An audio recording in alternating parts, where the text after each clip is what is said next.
draw. As close as you can get. I wanna hear, I wanna feel what I thought was never real. I wanna let go of the pain that felt so long. Erase all the pain till it's gone. I wanna heal, I wanna feel like I'm close to something real. I will deal with the copyright consequences later. Don't care at this point. This is the round 23 review of Collingwood's draw against Hawthorn again in 2026. Collingwood 13-14, 92 to Hawthorn 13-14, 92. What a great game. What a tremendous display of footy splendour on a Saturday night. It was the first draw I've ever attended, AFL game-wise. And the joke with me and my mates has been, if I ever attend a draw, I will never attend another game again. I have to break that because I am going to Pies v Brisbane Friday night MCG because it's going to likely be Pendlebury's, for me at least, Pendlebury's final home and away game. But that's a different discussion regarding Pendlebury and just player contracts and retirees and whatever. Still side bottom being a laid out for this one. Harvey Harrison coming in. What a great game by Harvey Harrison, particularly that first half. But lightning strikes twice, back-to-back draws with Hawthorn, and I wouldn't mind a third date with Hawthorn. Fancy it in mid-September. We'll book extra time if you want. Be careful what I wish for, I know. Just a great game. It's a great game. I did not care. I actually did not care. Dylan Moore, footy in hand, final kick of the game. Just it's disappointing for Hawthorn fans and I guess neutral fans' sake. You want to see player with the final shot score or do anything to win the game. That's the fairy tale sort of stuff, euphoria sort of thing, and it's against us as well. So bonus points there. Not to be because we have Super Sam Swaddling, the hand of God. I saw that 40 years ago with Diego Maradona. I wasn't alive for it. Like 40 years ago, the hand of God, Diego Maradona, replicated with Sam Swaddling. Lloyd Meek missing a simple spoil. Last time we played, Darcy Moore dropped a soda. Lloyd Meek has missed a soda of a spoil. Sam Swaddling, final line of defence. Billy Frampton on the mark. He wasn't on the goal line. Noah Howes on the bench. I'm not sure where Dan McStay was, but he's too small to really do anything or impact that sort of contest. Liam Puncher was on Mabior Chol. Once the siren went, Mabior Chol sprinted to the goal line. Liam Puncher was out of position, but Darcy Cameron pushed out by Mitch Lewis on the goal line. Sam Swaddling, though, no one paying attention to him. Surely Sam Swaddling gets the Rising Star nomination, not off the punch itself, but just a career best game for Sam Swaddling. It's tremendous to see Sam Swaddling translate that VFL form and his best or his first year sort of performance into the AFL, and he's holding his own at AFL level. He's not going to play like that every single week. He's going to taper off at times, 15 disposal games and not having an impact, and that's to be expected for first year players. We'll cut him some slack, but yeah, just this game, the build up, the expectations, my lack of optimism heading into this game. Last time we played Hawthorn, I was saying Hawthorn was gettable. I was delusional, and yet we almost pulled off a tremendous win. Thank you, Darcy Moore, you prick. This time around, not as optimistic. And this is the recent history. 2023, we lose to Hawthorn by 5 goals. We were on top. Hawthorn was 16th. 2024, 11-goal loss in the wet weather. Last year, losing by 64 points inside his 350th and Perryman's 150th. This was James Sicily's 200th game. And again, Hawthorn, I'll mention this one time and one time only. Hawthorn is our bogey side. So I was expecting Hawthorn to just do their thing against us. And I didn't want to be flogged. I just wanted to see a competitive game, 3rd v 8th, test us. A test for us for September or wildcard round.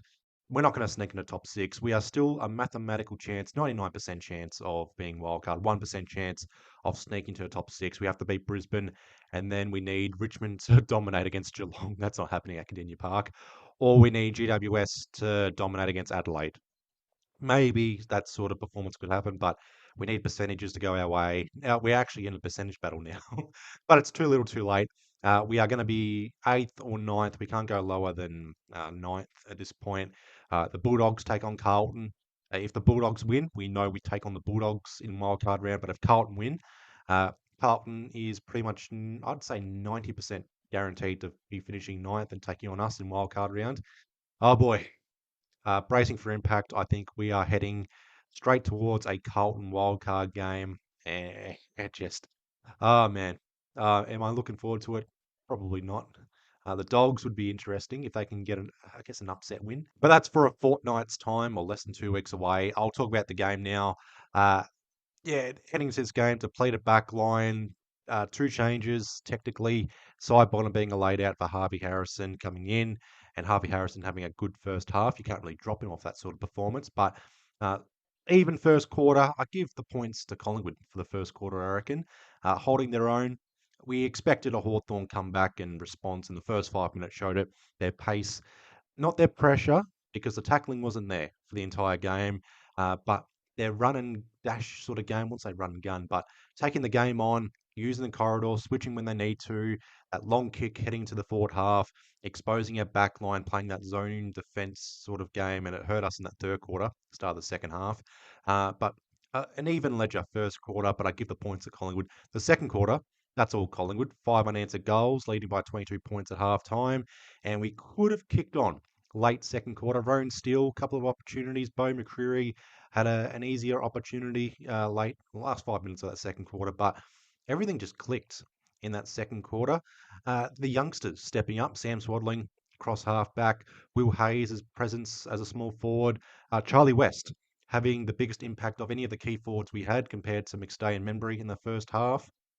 Everything worked well. Harvey Harrison, again, first half, I mentioned that again because bloody hell, Harvey Harrison had a great first half. So we had Hawthorn on the ropes, 22 points up at half time, but I didn't expect us to kick on. Hawthorn responding and in a big way as well. 5 unanswered goals in the first 10 minutes of that third quarter, leading by 2 goals for the most part of that third quarter. Collingwood gets a late response before three-quarter time, but it's Hawthorn. We expected a response. Again, our history with them. We've never lost a game against Hawthorn having led by over, I think, 2 goals at halftime against them. So, yeah, it's disappointing to be 22 points up at halftime and for it to be squandered in 10, 15 minutes. It's starting to become an issue for us. That third quarter, by the way, our fourth worst quarter of the entire season, 88 quarters played, 6 goals, 5 to 2 goals, 2 against Adelaide in the third quarter, round one. 6 goals, 4 to 2 goals, 1 against Brisbane in the final quarter at the Gabba. And in the third quarter against Sydney, Sydney kicking 6 goals, 6 to our 2 goals, 3. So 3 quarters this year where we've conceded a 27-point margin. Against Hawthorn here, it's a 25-point margin differential. Yeah, to have that lead squandered, and again, it's another issue, just our starting second halves and having these 3, 4 goal leads just squandered and the opposition just kicking on. Last week against West Coast, 6 goals up. They got it back to within 2 goals. And even the final quarter, Hawthorn getting at the 21 points. We were on the ropes. 43-point turnaround. What are we going to do about it? And we actually did something about it. Nick Dacos stepping up, the kids getting on his back and performing as well in that final quarter. And that's the beauty of it as well. Final quarter, the kids had that second wind, and we didn't lay down for a top four side. We held our own towards the end. Some certain moments heading inside 50 in that final few minutes. Ed Allen, that long bomb straight into the corridor, intercepted by an uncontested intercept as well. And Hawthorn were able to bust the game over the other side of the wing. Uh, just something like that. If he bombs it long, Ed Allen, to the flank, or it goes to be a lasso or a deliberate or out of play or something that creates a stoppage or whatever locks it in our forward half for 10 or 15 seconds. Let us have the opportunity to win the game, not Hawthorn. At the end, Dylan Moore has that shot, doesn't score. Sam Swaddling, hand of God stuff. And what we get is another draw against Hawthorn. And surely, give the fans what they want. I want to see a third Collingwood v Hawthorn game in 2026 in finals, September footy, a winner to be determined. We can't end the season Collingwood v Hawthorn off 2 draws. I won't say it's the best game of the year, but in terms of every double up that's occurred this year, I think Collingwood v Hawthorn has been the best matchup. And again, I think it needs a third game in finals. Separate the ledger. Someone needs to win in the end, and then we can push on. Yes, be careful what I wish for against Hawthorn, but it's just entertainment. It's cinema. You get to actually use the word cinema for this sort of shit. Cinema is what it was. Cinema is what it's going to be heading forward. We have a tough game next week against Brisbane, who just beat Gold Coast. The ramifications for wildcard round and just finals altogether. Third v seventh. There's no cemented spots there. We'll find out next week. But if we beat Brisbane next week, there's Hawthorn, there's Geelong, there's Melbourne, there's Adelaide, all thanking us for that sort of win. But they also have to win their games to capitalise on that. But we have to beat Brisbane as well. But for us, yeah, it's going to be eighth or ninth, barring Carlton beats Bulldogs, and then we get thumped by Brisbane. Then Bulldogs and Carlton both win, and we fall to 10th or whatever. Uh, yeah, I think it's all roads are heading towards a Carlton wildcard game. Carlton or Bulldogs? I'm going to say 90% Carlton, 10% Bulldogs. Uh, yeah, we'll talk about that in 2 weeks' time. But this game, first draw I've ever attended. I wasn't even angry. I can't even be negative about it. I'll bring up some certain player stats and team stats where, yeah, it doesn't bode well for us and we need to fix it and whatnot. But I can't be overly negative. It's a good reason as well why I don't check social media during the game. I checked it after the game and just seeing certain reactions. And maybe there's some people and fans who go, they'll take their words back and whatever. But that's the beauty of free speech in Australia when you can apply it at times. But uh, for me, at the game, being with mates, Collingwood mates, and also some Hawthorn mates, and also just taking a step back and looking at some certain reactions, it's pretty clear this draw, Hawthorn fans are treating it like a loss.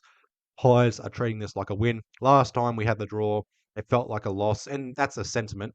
I disagree myself on that. I'm not going to dispute it. It's just more, for me at least, when I was saying Hawthorn was gettable, and we almost won that game.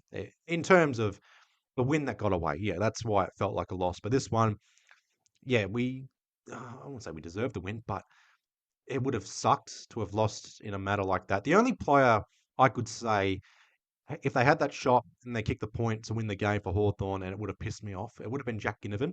Dylan Moore, that's just script sort of shit. Everyone else at Hawthorn, I wouldn't have cared, to be honest. If Nick Watson had that, so be it. Nick Watson tried all day, didn't kick a goal, but he was there. He had a presence around the ground. Gunston, he's a legend of the game. Mitch Lewis, the $1 million man right now. Um, unless Sicily was in game 200. So, yeah, that's it. Probably the only time I would give Sicily credit. Otherwise, yeah, it would have been a little bit frustrating. But yeah, here we are. It's a draw. Both the teams are even. But just getting to the stats for this one, team stats plus 25 for disposals, plus 3 for contested possessions. Just a good feeling to be beating these teams in contested possessions. It's plus 3. It's not noticeable, but with our eyes, we can see that the Pies want it more now, particularly after the bye, or mid-season bye. Minus 18 for hitouts, always the case. Lloyd Meek just has Darcy Cameron's number. Darcy Cameron still having a good game, but Lloyd Meek just knows how to play Darcy Cameron. He's a bigger body as well. He can actually jump as well. Lloyd Meek not as effective with the new ruck rules, but hitouts to advantage 9-5 Hawthorn's way. Collingwood for the clearances plus 12, and Nick Dacos didn't have any impact for the clearances for this game, surprisingly. -1 though for centre clearances. Quite a few goals from direct centre clearances for both sides, for that matter. Plus 13 for stoppage clearances. We didn't allow Hawthorn to just ease out a defensive 50 or our forward 50 stoppages where we just let the opposition just do what they want, wander out defensive 50. We'll break the game apart there. Yeah, we applied the pressure up the ground, and particularly in the forward half, and it almost played out perfectly to how I previewed this game. Plus 37 for tackles, almost as big of a gap compared to our win against them last year. I think it was plus 44 or 43. I have to double check that. Tackles inside 50 though, 20-3 Collingwood's way. So when we brought to ground inside 50, applied that pressure, Hawthorn's backline were a bit spooked. They intercepted well Hawthorn, but the rebound 50s wasn't there for Hawthorn. Minus 29 for marks. We are playing a more, I don't want to say more fun, but a more attacking sort of game and approach where it's a handballing run and gun game, so the marks are starting to dwindle, but we are conceding a lot of marks, and it's also doesn't bode well for conceding marks in our defensive 50, 10-16, -6. But in terms of cutting some slack, we are a depleted back line, so it's Billy Frampton, Noah Howes, Liam Puncher. Hawthorn's got a solid forward line as well, so I'm not surprised we conceded the marks inside 50. Not many contested marks for the entire game, 5-6 Hawthorn's way, plus 13 for Collingwood inside 50, 60-47. Goal efficiency was down 21% to 27%, and the efficiency inside 50, both sides above 50%. For us, our efficiency inside 50 continues to climb upwards, 53.3%. So Hawthorn 66%. So they took their chances, and particularly after halftime, Hawthorn taking their chances. 10 goals 8, 10 goals 7 for Hawthorn after halftime. For us, it was 6 goals 9 after halftime. Some set shots didn't go our way. Lockie Schultz late third quarter, and then Dylan Moore from the same spot halfway through the final quarter kicks that goal. Just little things like that, little things either way sort of thing. But we end up with a draw. So uh, what goes around comes around. What's you know I don't know what other sayings I can say, but I'm going straight to the player stats, and I'll have you know I am not starting the player stats with Nick Dacos or Josh Dacos. I'm going to go man of the moment. Sam Swadling, career best game, 29 disposals, 83% disposal efficiency. I'm rounding it up for Sam Swadling, just a tremendous young player. 7 intercepts, 6 score involvements, 5 inside 50s. I'm sure he probably had a handful of rebound 50s as well. But a tremendous game for Sam Swadling, starting at halfback. You can't drop him at all this year. Let him play in the big games. Let him own the moments as well. What more can you say? I'm so glad we drafted him pick 37. What a bargain pickup as well. We can find the players. It's just a matter of not just playing the kids, backing the kids in, develop the kids, progress the kids, give them a chance. And look what happens. You get a performance like this. Surely a Rising Star nomination for Sam Swadling. Bo McCreary, career best game, I reckon. Career high disposals, 22 disposals. Doesn't scream a lot, but his presence for the entire game, being put in the midfield in the final quarter, almost the difference maker. 12 tackles, 10 score involvements, 7 inside 50s. Didn't mention a goal on screen, but he kicked a goal. A good goal in the second quarter. Could have kicked another one as well. Ed Allen, 28 disposals, career high as well. 21 handballs, 7 kicks. Not a good kick to end the game for him, but 7 tackles, 6 score involvements, 4 inside 50s. Nullified Jai Newcomb perfectly in this one. And just like Bo McCreary, Ed Allen kicked a goal. He kicked a tremendous goal. I think it was like 70 odd meters, just bounced through over everyone's head. Ed Allen, he's almost graduated from that run with role to being a bona fide midfielder, and his stocks are rising. Please sign him. Please sign him first and foremost, and then we can look at Lockie Neal and Zach Butters, I reckon. Keep our house in order before we can look elsewhere. And then we'll bring in the Dacos brothers for the stats. Nick Dacos, 36 disposals, 9 disposals at quarter time, 18 disposals at half time, 27 disposals three-quarter time, 36 disposals at full time, 9 disposals in the first quarter, 9 in the second, 9 in the third, 9 in the fourth. 1 goal as well for Nick Dacos. I'll mention that on screen, thankfully. 9 score involvements, 8 inside 50s. Probably not 3 Brownlow votes. Yeah, it didn't stick out for best on ground this time around, thankfully. Just a solid game for Nick Dacos, and he stood up in the final quarter. Some entries inside 50 let him down, but in the final quarter, 21 points down, he was the one making things happen to get ourselves back into the game. Josh Dacos, 30 disposals, 5 rebound 50s, 7 score involvements, 6 inside 50s. Yeah, he's back to form. He's connecting with his brother, and that's what we needed after the bye. Josh Dacos plays a lot better when he's connecting with Nick. Almost just all right, Nick Dacos will play his game, Josh Dacos will follow suit, and Roan Steele. So it's a clear top 6 for my best on ground, and then the last 4 players I'll mention for different reasons, as you can see the next name. Roan Steele, though, 17 disposals, 2 goals, 8 score involvements, 7 marks, 5 tackles. Lipinski's going to take his role, but surely it's Lipinski on one wing and Roan Steele on the other. Yeah, they're not good defensively, but their attacking games are unbelievable. Almost like 2 players in one to combine as Ollie Dempsey sort of thing, but Roan Steele, I'd say that's a career best game as well. So Sam Swadling, Bo McCreary, Ed Allen, Roan Steele having career best games. Dan Houston, and I'm going to bring him up because, yeah, a lot of conjecture about Dan Houston still, and also after this game, and I think this game typifies Dan Houston at Collingwood. 21 disposals, a goal in the final quarter, a crucial goal, 5 rebound 50s, 5 score involvements, 5 inside 50s. I think he had 5 tackles as well.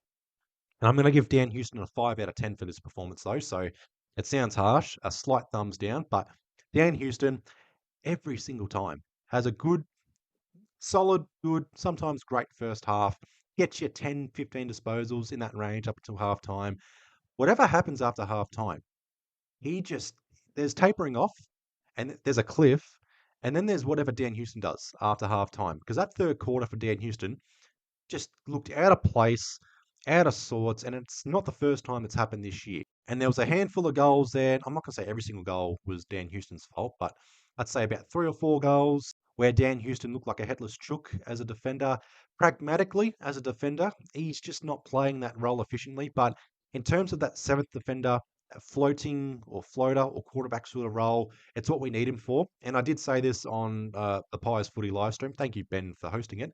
3 votes there for Ben. Rising Star nomination there as well for Ben as host.